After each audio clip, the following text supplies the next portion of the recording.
Today's episode of Lions of Liberty is brought to you by MathBot.com. MathBot.com is a fun little game that fills a serious hole that the public and even the private schools miss, and that is knowledge of programming and the math behind programming. MathBot.com gives parents a much-needed tool to make sure their children don't fall behind in this new information age. Software is eating the world, and those who don't know how to code will be left behind as more and more jobs become automated. MathBot.com gives kids and even adults like me the knowledge needed to thrive in this new world. MathBot may just seem like a fun and simple game, but behind the scenes it uses the same method Julius Caesar, Isaac Newton, Einstein, and everyone else were all taught math before the state got its greasy hands into education. This method goes all the way back to classical Greece, the dawn of civilization. MathBot will gradually upload the math and logical skills needed to understand programming into the mind of any player. It's said that the pen is mightier than the sword, but now code is even mightier than the pen. So become mighty and learn to code over at mathbot.com.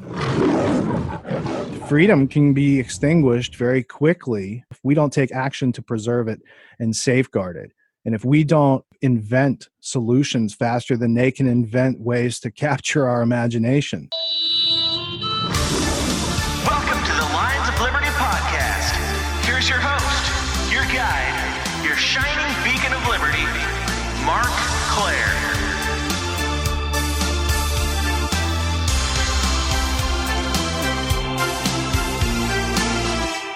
Heidi ho, neighbors, and welcome back to Lions of Liberty, your one-stop shop for the greatest chit-chat, banter, and conversations about the ideas of liberty. You're going to get a great one here today. I have an awesome guest who is just so informed and can dive so deep on so many topics. This is the 390th episode of today's program, and that means you can find the very detailed show notes over at lionsofliberty.com/390. I have a few things to tell you about, but I'm going to save them for the end of the show because I want you to really focus, get comfy, settle in, adjust those earbuds so they're just right, and listen nice and closely to today's guest. All right, my guest today is a forensic historian and independent domestic and foreign policy analyst. His work to that end can be found over at his website, tragedyandhope.com. He has produced and directed many educational film works, including The Ultimate History Lesson, A Weekend with John Taylor Gatto, as well as podcasts, including the Peace Revolution podcast. He has also created the History Blueprint, which is a tool for autodidactic learning. And he is currently working on a book about the Rothschild family. If all of that wasn't enough, and really even that the stuff I mentioned there is just scratching the surface of what my guest has produced over the last 15 years or so, he is also in the midst of launching a course on life skills and economic self-reliance called Autonomy. I'm so very excited to welcome Mr. Richard Grove. Richard, are you ready to roar? Mark, I roar every day. How you doing? I'm doing great, Richard. It's great to finally speak to you.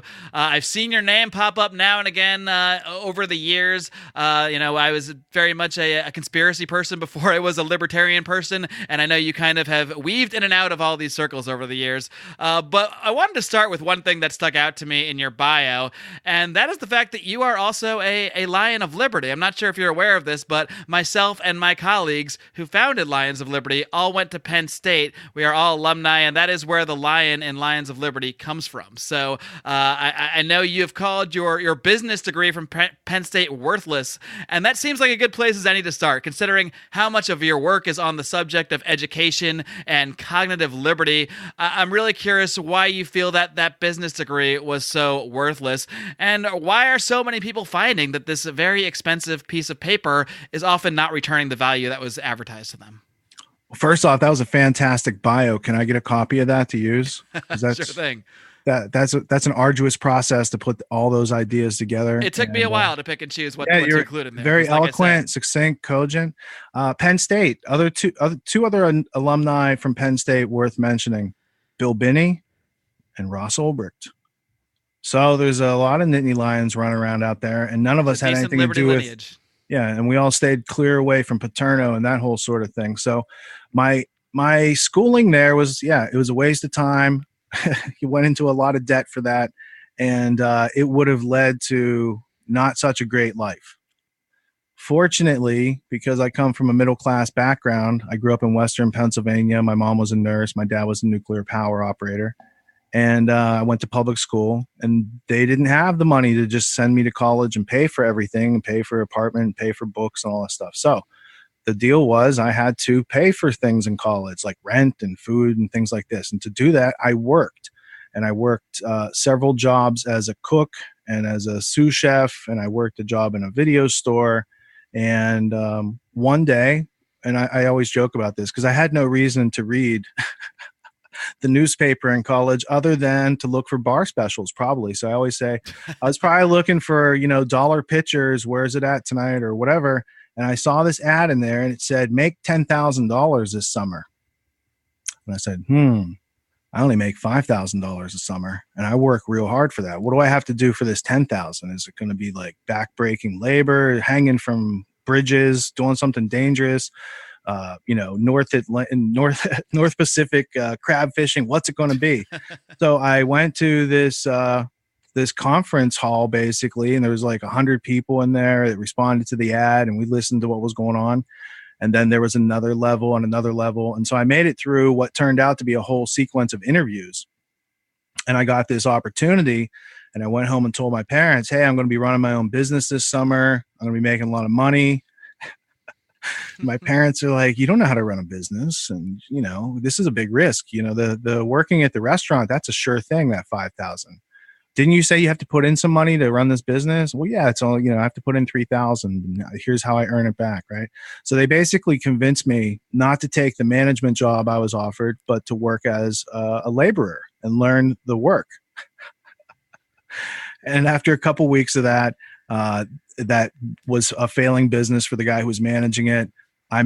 He quit. I made his boss an offer to take the job and train myself and do the thing.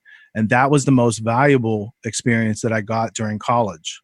So it's like a sub aspect of learning how to pay for college.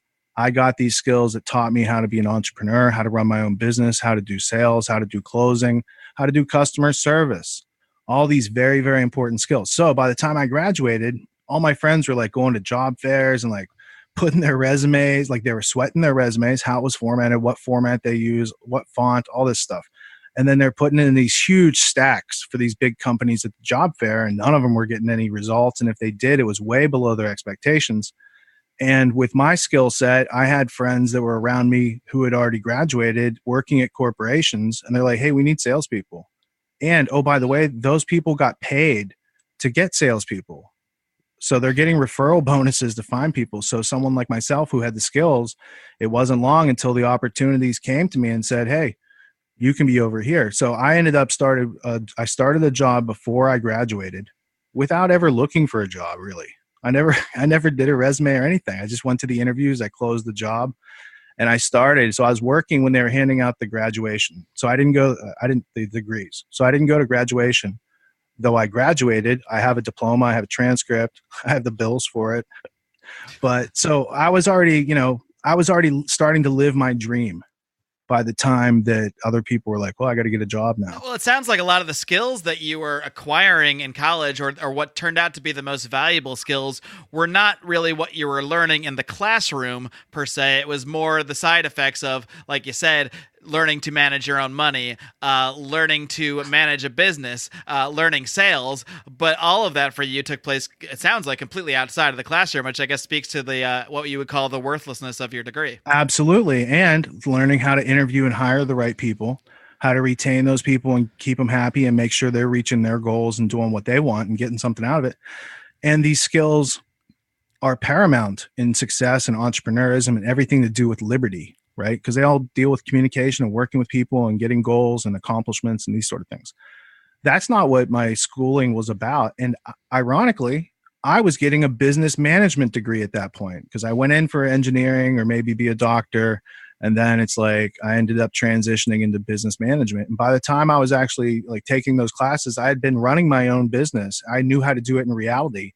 And I learned that even if I had like been paying more attention in class and not working so much, that it wasn't relevant information. It wasn't the things that I was actually applying to go up to a door, knock on it, ask them about their house, right? In this case, they were teaching us the business of house painting because that was a good thing to teach college students back then.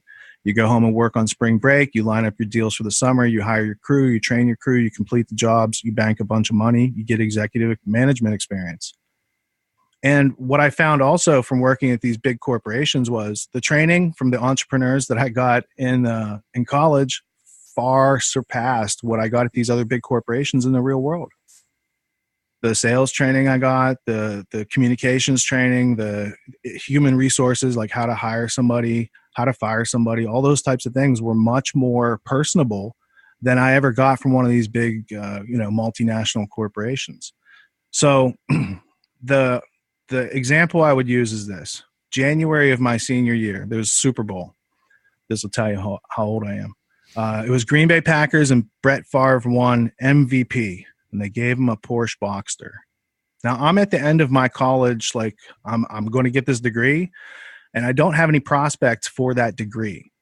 But I hadn't really realized I gained this whole other skill set by running a company, right? And doing successfully for several years, and then selling that to my brother who was 4 years younger than me, and he did the same thing. So I see this ad, like the promo at the end where they give him the car, and I think, gee, it's $50,000. I'll never be able to afford a car like that. Now, less than 18 months later, I had that car. Not without even trying to like go get that car. It's just I was successful enough to at one point where I was like, hey, I could get that car. Right? And so I never could have gotten that car with my Penn State degree. And, the skills that I learned. So I had to go off the beaten path. Anybody can get a job at a restaurant. Anybody can get a job at a video store. Not anybody can look for opportunity and figure out and I had a second chance at it too, because I blew it the first time. Right. And same thing happened when I was done and I was graduating school. I thought maybe I should continue running my own business. My parents are like, no, you should get a real job so you have insurance. Right. They're still stuck on that real job, aren't they? Hey, my parents still think I need a real job too. So, and then it wasn't too long, a couple years after working in the corporate world, as we'll talk about in a few minutes, that I found myself saying, you know what, I really do need to work for myself. And it does, like, the most important thing right now is not healthcare. It's doing the right thing and the highest and best use of my time.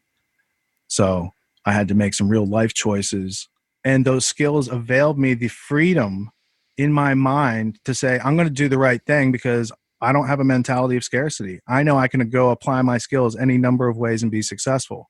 Most of the other people who kept their mouth shut when these things were going on, that was their only thing. They had that. They needed that job. If they lost it, they don't know how to get another job. They certainly don't know how to work for themselves. They certainly don't know how to overcome all the mental challenges it takes to be autonomous and to walk your own path. So they stay on the path and they take the money, they keep their mouth shut, and that's why there's corruption in the world. That is a really interesting summary of, I guess, not only why there's corruption, but I guess why so many people will remain silent in the face of seeing that corruption or the face of seeing something that they know is wrong. And you became a corporate whistleblower, I believe, around 2004, as you sort of referenced there. And it's really interesting that you tie that into the fact that you knew you had these other skills. You knew you'd be able to survive without that corporate job, whereas perhaps your colleagues around you, many of which might have been seeing the same things, might have even thought they were wrong, but they were so afraid because they didn't have those other skills or didn't feel they had the ability to survive without kind of latching onto that job as a security blanket. What's like the meta skill set? So let me just describe some of my jobs, right? Large software companies, like tens of thousands of people in some cases, down to 30 people in the smallest case, right? They're all doing business with huge multinational banks, defense contractors, insurance companies, these sorts of things. So the people that I was working among, they're making hundreds of thousands of dollars a year. They have a skill set that they can close deals. You know what they can't do? They can't run a company. They can't figure out all these other things they would need to do to be autonomous.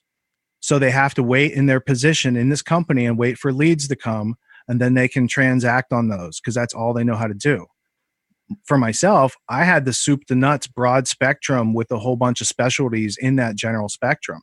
If people lack the general spectrum, then they're locked into thinking, well, I do need another job in this area. And the only way I can get that is through what they call the colloquial term is a headhunter. There's headhunters. They're like consultants that companies hire to go find salespeople or people with those types of skill sets. Right? High value skill sets. And then those people call you while you have a good job and they offer you a better job. That's how the industry works.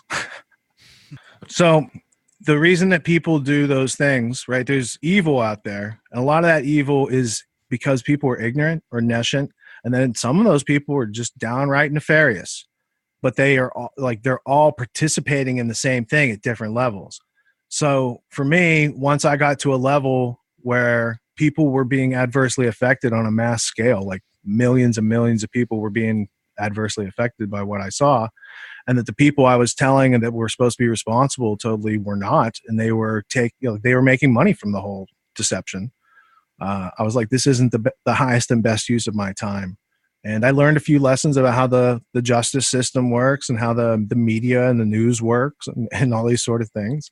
And that audio track that you said you were listening to last night, at the end of that, if you listen to it, I'm basically saying, okay, so there's a whole bunch of stuff going on and somebody needs to do something about this. And here's a couple, maybe the guys from Loose Change will do something about it, right?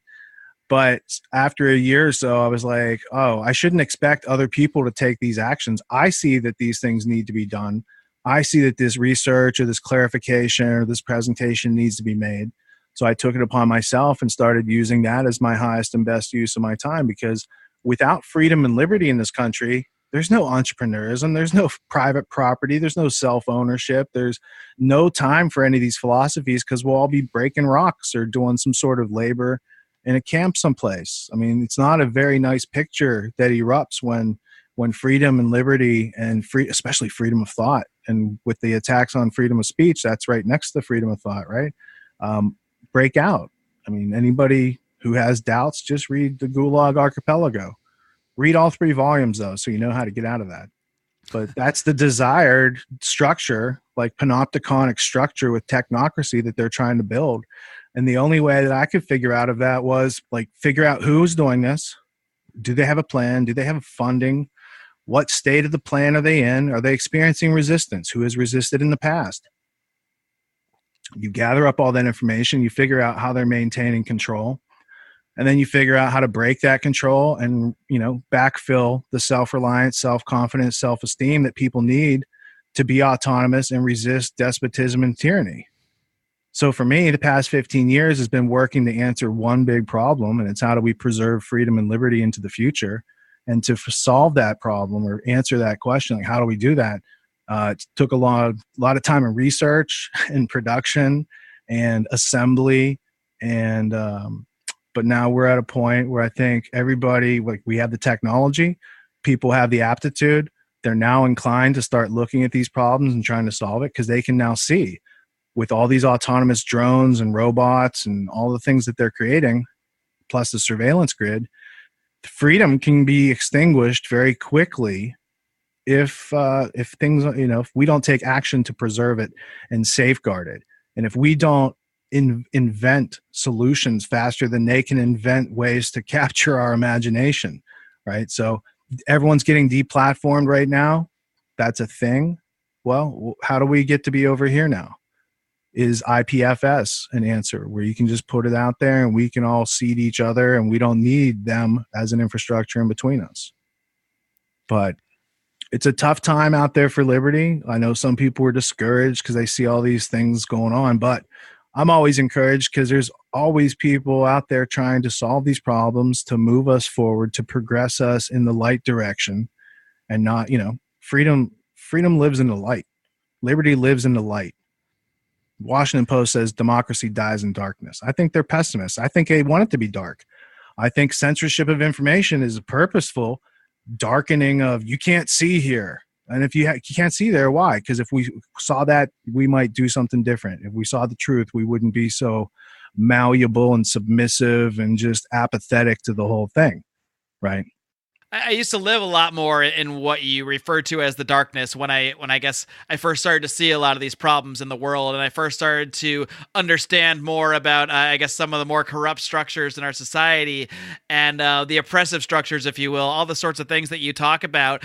And I think more so when I started this podcast, I think doing this has in many ways encouraged me because every single day, just by sitting here with my microphone and my laptop, I'm finding new people that are actually interested in hearing these ideas. People that reach out to me and say, wow, this is so cool. I found your podcast and I never heard about this stuff before. I never knew what libertarianism was. I never knew about some of these ideas. And just even if I did this and only affected one total human being the whole time, it would probably honestly be worth it to me. But I know that there are many more than one. There are just endless amounts of people that I think out there that we haven't even found yet that can sense, like you've mentioned, something that's wrong in the world. They can sense sort of a vacuum of knowledge, and they're ready for it to be filled. So that's why I'm glad there's so many voices like yourself out there ready to fill that gap. Well, and you remove the obstacles for people, and you provide a platform to bring that together.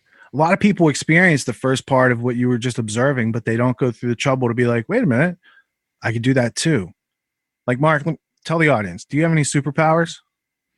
Superpowers? I don't believe I do. I'd like to think maybe I have some latent superpowers, some mutant gene that hasn't really come out yet. But as far as I know, I have the same exact powers, so to speak, as any other human being. And if you did have a superpower, it's that you've trained your willpower to do constructive, productive things that provide value for other people.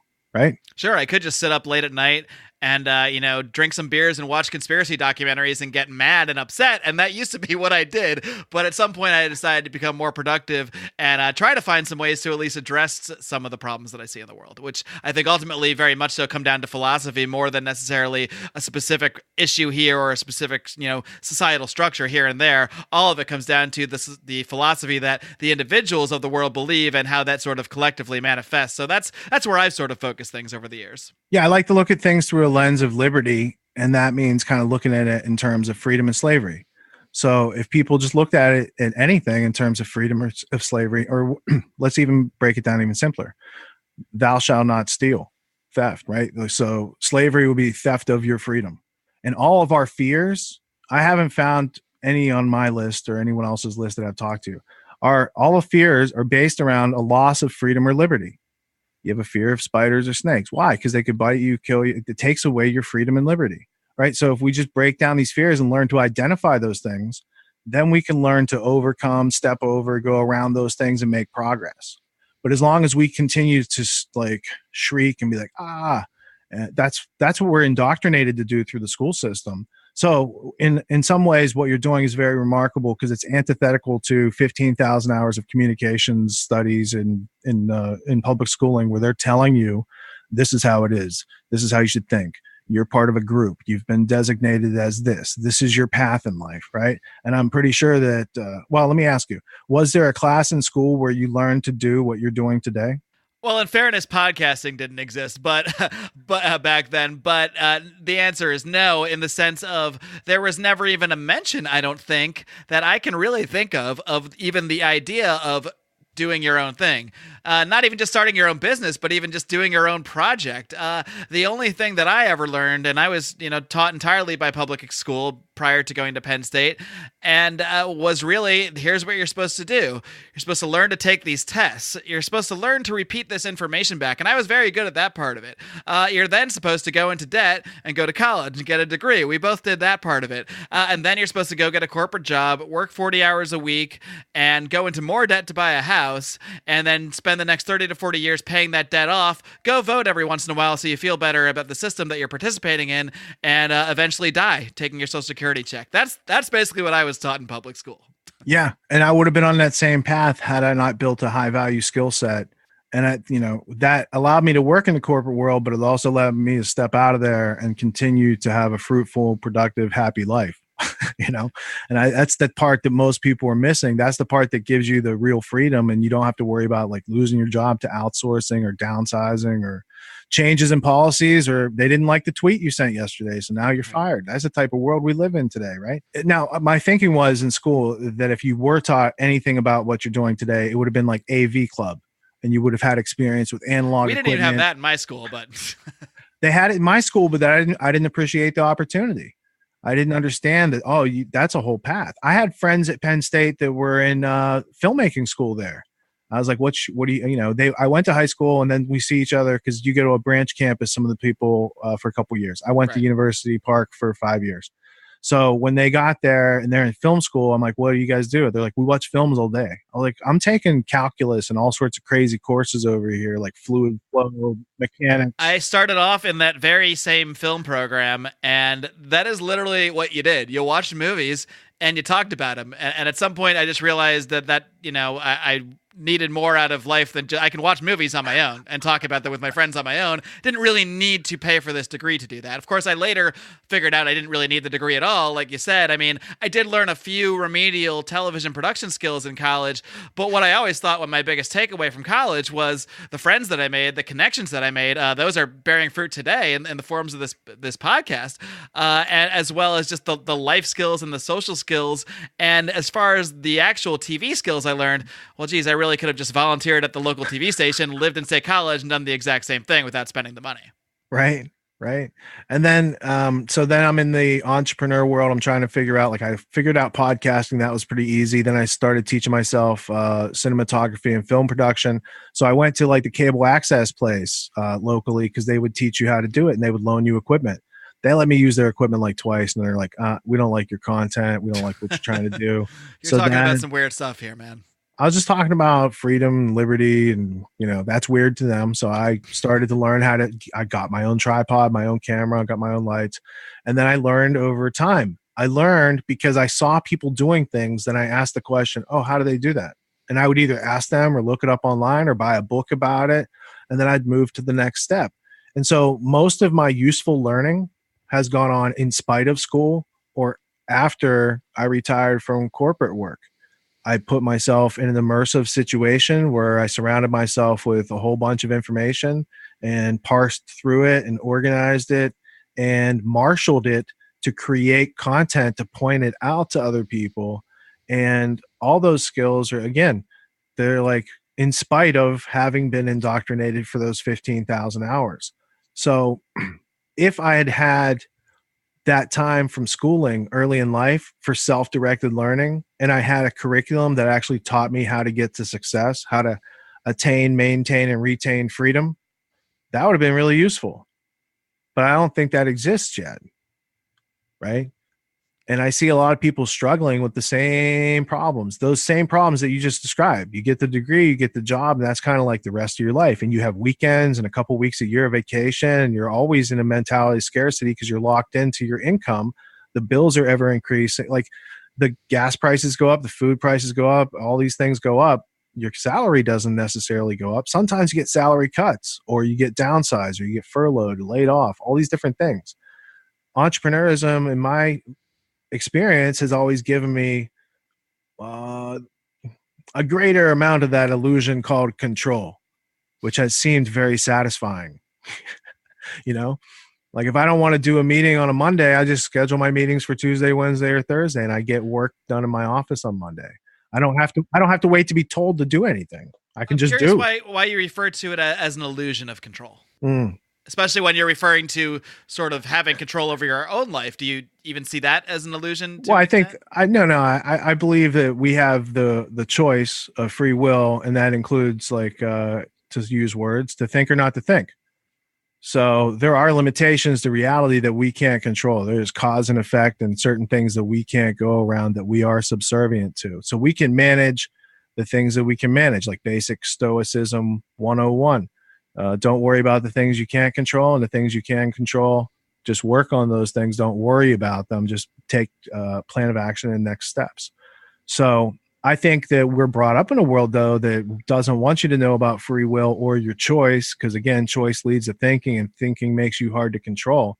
But we're brought up with this idea of nature versus nurture, and nowhere in there is the idea of free will, or that despite your situation, you can change yourself. And that's called learning. It's not a conspiracy. And, it's been going on for a long time. But the secrets of how to do it efficiently, effectively for yourself are well hidden, because that's how they prefer it. That's how they keep control. That's how they make defending liberty a thing. Otherwise, we'd just all be enjoying it. Nobody would trying to be, master over us. Hey friends, I got to take a quick pause here to tell you about another great libertarian podcast out there. It's called Free Man Beyond the Wall, hosted by the artist formerly known as Mance Rayder, now known simply by his real name of Pete Raymond. And I got to tell you, Pete is a machine. This guy brings you a new episode of his own every single Monday, Wednesday, and Friday, and he has done some absolutely fantastic in-depth interviews. He's had on everybody from Ron Paul to Thaddeus Russell to Phil Labonte, the lead singer of All That Remains, a very diverse group of guests, not always libertarians. He also did a great show with a Washington, D.C. insider lobbyist revealing a lot of the dirt that goes on behind the scenes in DC. He has done so many interviews that I have just said, darn, I wish I did this one myself. So I really do want to highly recommend checking out Free Man Beyond the Wall. You can find it over at freemanbeyondthewall.com, as well as iTunes, Stitcher, and all those fancy podcatchers out there. Richard, I want to tick back a little bit and dive more into, and we can dive even more. I know you're going to stick around for a bonus segment, so maybe we can get even into more of the nitty and gritty stuff in there. But can you just be a little more specific about when you became a corporate whistleblower and what exactly that you saw? What were you blowing the whistle on at the time? The history behind it is that around 2001, actually around the time of 9/11, the week before, Enron crashed. So everyone kind of forgot about that because then 9/11 happened. So Enron crashes. Tyco International was another large multinational conglomerate with a huge accounting scandal. As a result of that, Congress in 2002 created a law called the Sarbanes-Oxley Act, and that made sure that companies had to preserve their email and basically the data and audit trails of how they do business. So as an example, in those accounting scandals, those guys in their emails planned how to carry out those schemes. And then they deleted those emails. So when they find that these guys committed fraud, it's hard to get the evidence. So the government was like, we need a better plan. So the plan they put in place was to make sure that any publicly traded corporation had to have a certain type of software that would archive and audit in such a way that it can't be destroyed, relevant information and data channels relating to commerce.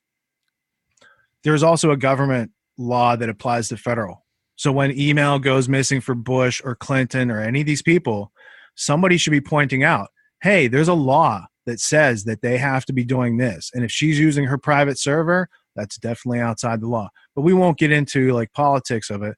Sarbanes-Oxley applied across all these different companies. So I had a friend working at a company that I knew about because I had other friends that had worked there over the years. And I said, hey, what are you doing these days? He said, I'm selling this software. It's federally mandated. Everybody has to buy it. Sounds like a great sales job to have, I guess, huh? He said, what are you doing? And I said, I just left this other corporation. It was a startup, and I'm not doing anything right now. I'm just chilling, relaxing.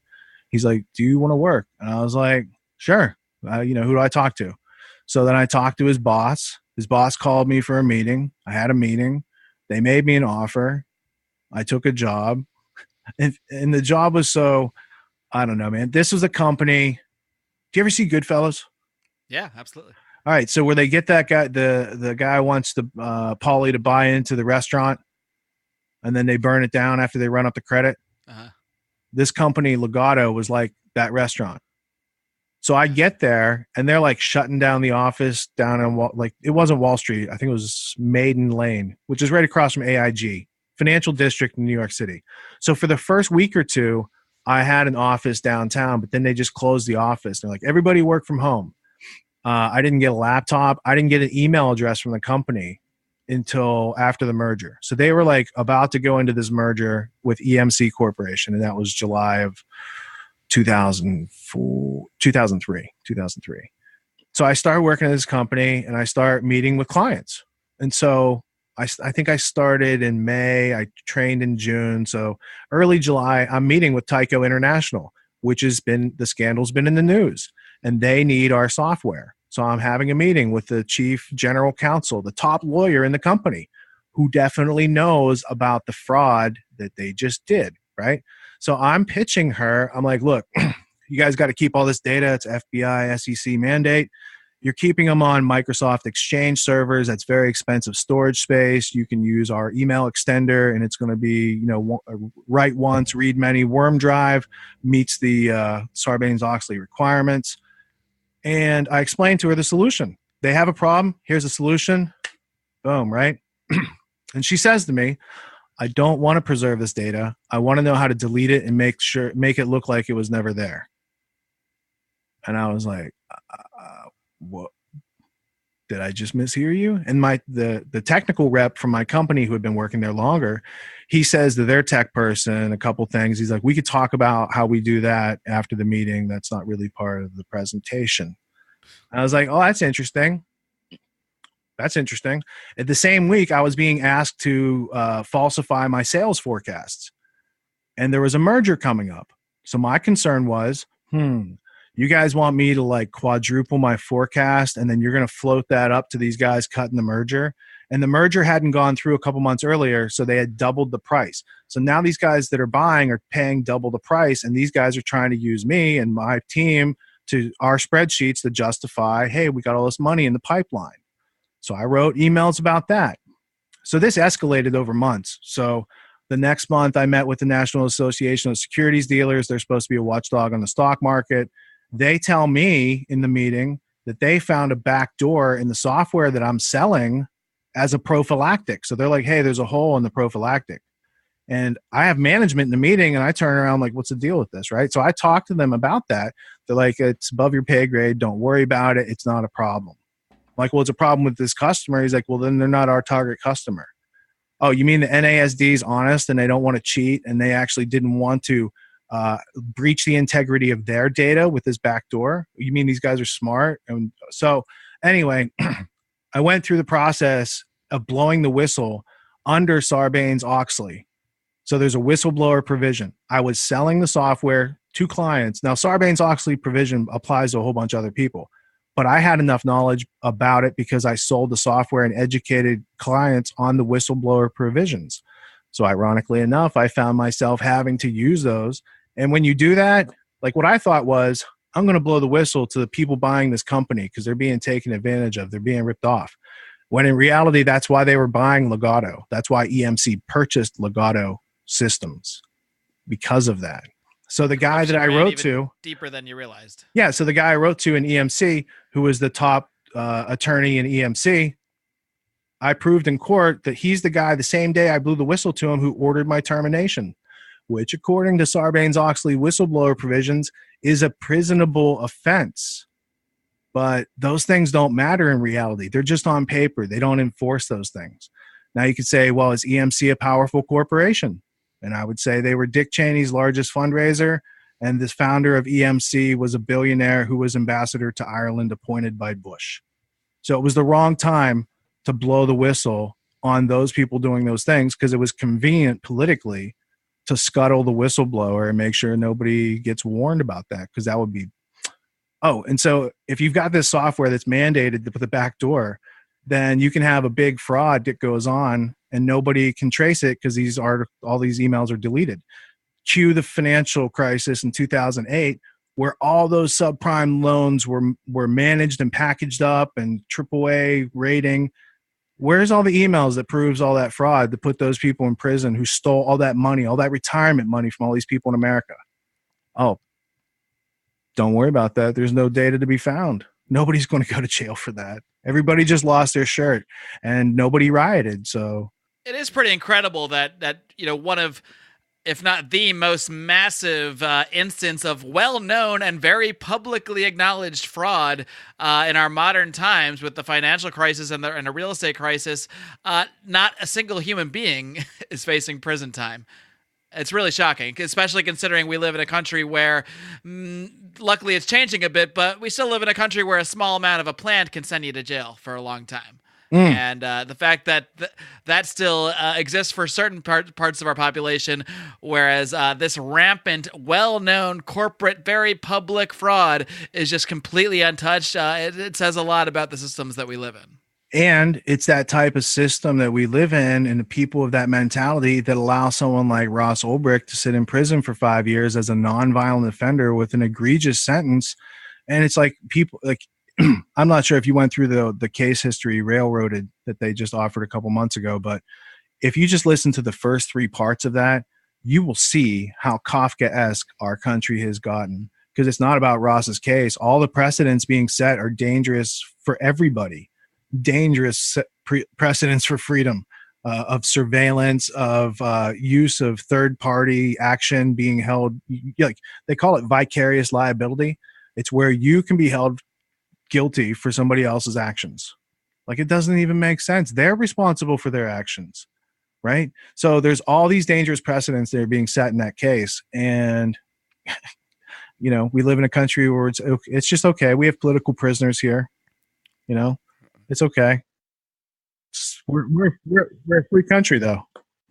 Richard, something else I want to dig into with you a little bit is your website is called Tragedy and Hope. I'm sure a portion of my listenership at least has heard of the book Tragedy and Hope by Carrol Quigley, the namesake of which you named basically all of your branding after. So I'm kind of curious when you first encountered that book and why do you feel it's so significant? I first encountered it in 2004, and I first appreciated its contents more. So I found out about it in 2004. I got a first edition copy in 2004. It cost me $300 because at the time the book was basically they destroyed the printing plates, so it could never be copied again. So there was only a couple first editions out there from the first printing, and then there was a bootleg version of the book that was out there. So I made sure I got the first edition real deal copy. In there, so the book is called Tragedy and Hope, A History of the World in Our Time. It's written in 1966 by a Georgetown professor of the School of Foreign Service. His name is Carrol Quigley, and he was a graduate of Princeton and Harvard and had done a bunch of highfalutin East Coast intellectual work for the government, defense contractors, and Georgetown, that's some place where they're training people for diplomatic service. So they're training spies, basically. So he gets in contact with this whistleblower in the 1940s. And this whistleblower says that he was part of a secret society, but that he's no longer part of it. And he goes through the details and tells him all about the secret society. So Carrol Quigley in 1948 writes a book called The Anglo-American Establishment. Now, 1948, that's a long time ago.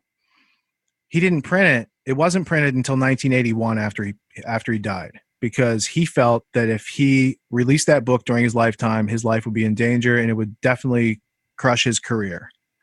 So while Tragedy and Hope in 1966 has aspects of this story, the bigger story is in the smaller book from 1981, which was written in 1948, The Anglo-American Establishment. That's the condensed version from the whistleblower perspective. Now, I've gone and checked, and these are all real people. These are all real things. These documents are all verifiable. It's a very, very solid depiction.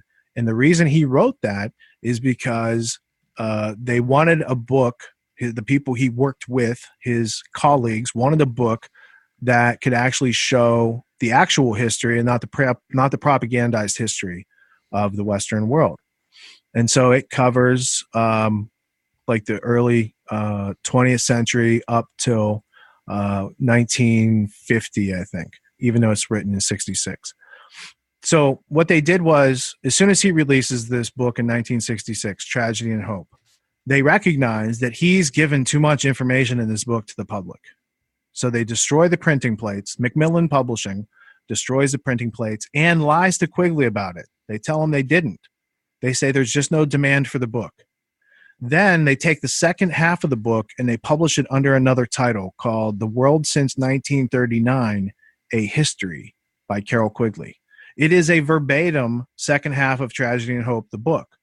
Why don't they want us to have the first half? What's in the first half of the book? That's why I wanted to get the first edition so I could read the whole thing and not just something I had read on the internet. I wanted to see, this is an artifact of history. Let me see what it has to say. So the story in there is very dry, very boring, very verbose to hide slim little selections of truth where he discloses how our government in the United States is running, has run for a long time, who controls in a supranational manner our banking systems, our political systems, and how they fund both sides. They'll fund the communists and the capitalists, and he explains this all in his book. He tells you who's involved. So when I first encountered what I encountered in the world as far as a higher level of corruption and things that weren't on my map of the world as given to me by Penn State and Beaver Area High School in Pennsylvania, right? Like my map did not have these pitfalls on it. So who, like, is there a more to the world than just President Bush? Is there somebody higher? Is there something going on? So in trying to answer these questions, there's unfortunately a lot of substance to what Quigley was pointing out. And then I found other scholars like Professor Anthony Sutton, who used to work for the Hoover Institute, Stanford University. And the reason he got fired is because he wrote a bunch of books, but he found out that the people he was writing about were the people he worked for. And so he says, hey, Trilateral Commission, this is a nefarious group, and there's all these people. Well, David Packard of Hewlett-Packard was in Trilateral, and he was Anthony Sutton's boss at the Hoover Institute. And then they're like, you're not writing for us these topics. Like, we are defending the status quo, and you're trying to tear it down. Sutton's books show that Wall Street funded the Bolshevik Revolution, funded the Nazis, and then fought against those two groups, right? So there's this undercurrent in history of proxy forces and divide and conquer and funding enemies, conveniently, these sort of things. So to answer your question and bring it full circle, I started to realize about the value of the information in the book, Tragedy and Hope. I bought the URL in 2004. Over the next 5 years, I deepened and verified that base of knowledge. And then in 2009, I launched it with my wife as an online magazine. So it was a flip page type online magazine that had embedded audio and video and articles and like really cool graphics. And it was awesome, and people loved it. And it took us 6 months to make one issue, and then they wanted more like the next day. So we immediately converted it to an online learning community that runs 24/7. And now I've been doing that. That's 10 years now. Geez, since 2009 to 2019. So this must be our 10th anniversary this year. I guess I can say that now, right? All right. Good timing. As of July 4th. I think we launched it on July 4th. So I think I have to wait till July to say that accurately.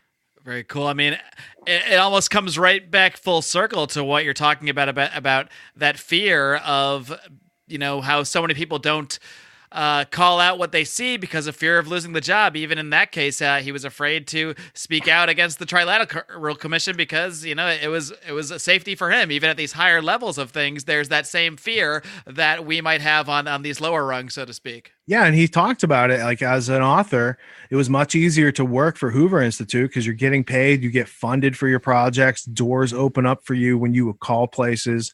But then on his own, it was a lot more arduous, faced a lot more resistance, called many names, many disparaging names. And yet he is one of the brilliant minds of the 20th century that was pointing toward a really big problem that adversely affects like 8 billion people. And the population grows into the future. So if we don't take care of this problem, it just continues to plague more and more people. And I never expect like evil and tyranny and these things to go away fully or completely. But what we can do as individuals, improve our intellect, sharpen that intellect, gain more self-reliance and more autonomy, and we can keep it in check.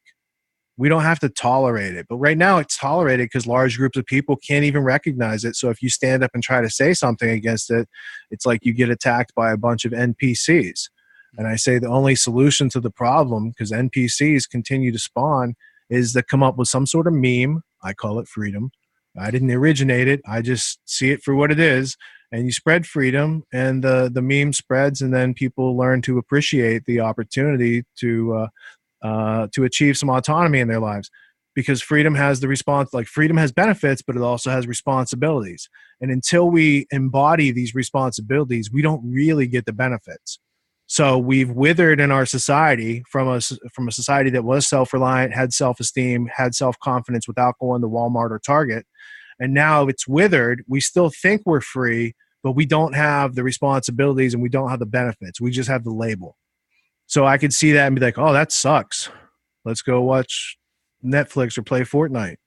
Or we could be like, oh, let's just reverse that trend. Yeah, I see how that's going on. Let's try this. And if this doesn't work, let's try this, right? And you keep trying and you persist despite the resistance. And I think that's the spark of liberty that needs to be preserved and kindled into a burning fire of freedom. And that really is, Richard, what so much of your work focuses on, is not just exposing the problems in our society and these corrupt structures, but teaching people how to think for themselves and become more autonomous. That is, of course, why you named your course Autonomy. So before I let you go here on the main show, why don't you just run through exactly what your course is, let people know. I believe you're in sort of a beta launch version right now. So let people know what's going on with that and how they could possibly benefit from it.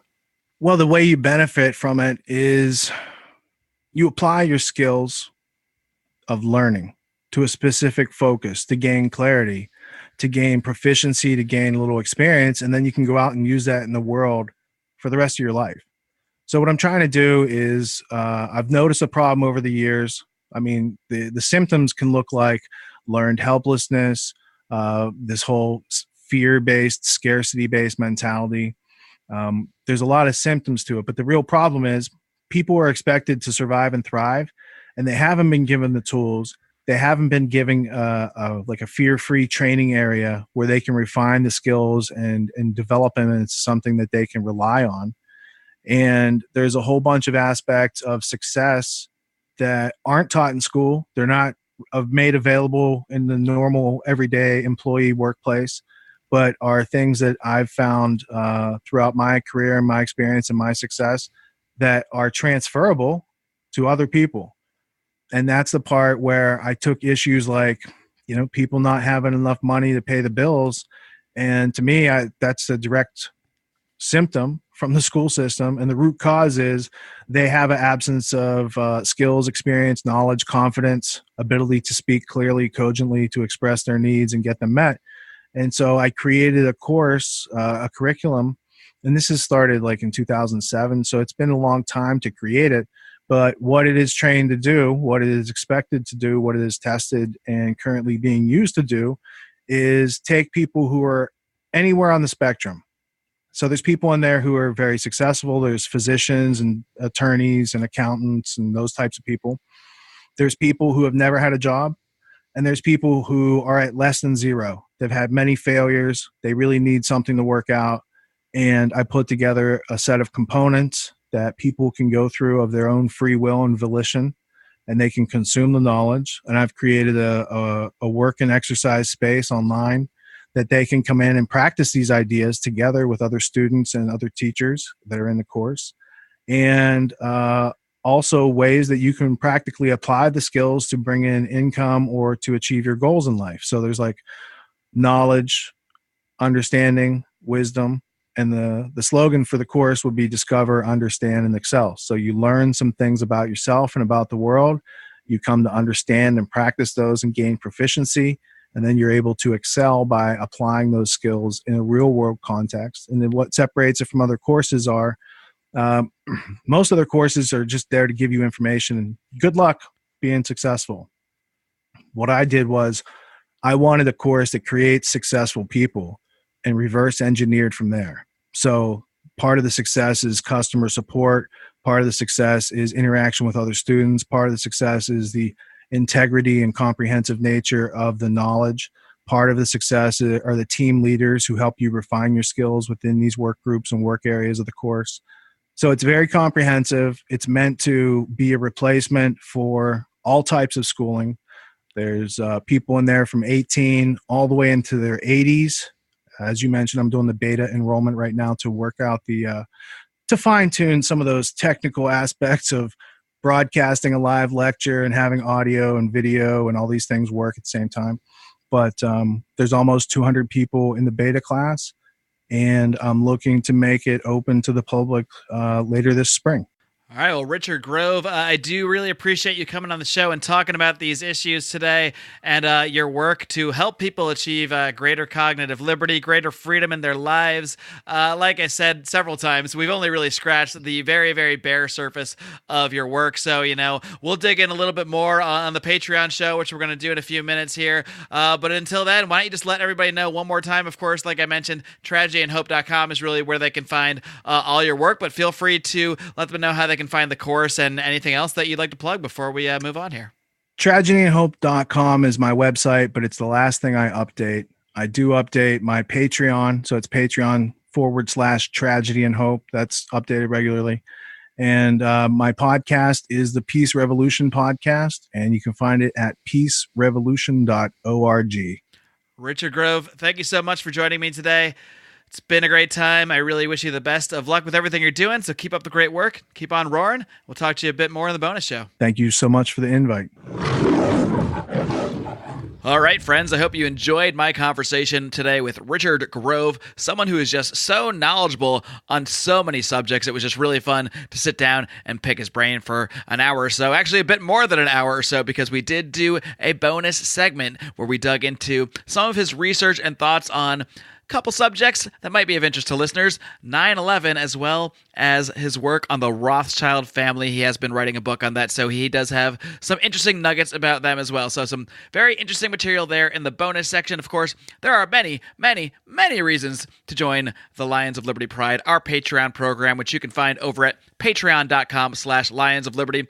One is really just to help us grow the show and to fund what we do here. We don't put any of our own money into this now, thanks to you guys, but we don't take any out either. Every single dime you put in goes towards this program, goes towards sending us to events like Porkfest, which is upcoming very, very soon. I do encourage you to get early bird tickets right now. They will be going up towards the end of this month, from what I'm told by a little Liberty birdie named Roger Paxson. So get on that. Meet us up there at Porkfest. We're going thanks to the Lions of Liberty Pride, and we're going to be recording a bunch of podcasts there, as well as conducting and hosting some other events that we will make official announcements about as we get closer and closer. But there has maybe never been a better time to join our Patreon, because we have had some killer content lately. Brian has done an amazing job with his new radio drama, I guess you could say, called Do Nothing Man. Your first episode was released to the public, so go back in your feed and check that out from last week and give it a listen. It's really hilarious, something he's mentioned on Electric Liberty Land a couple times, so be sure to check that out. And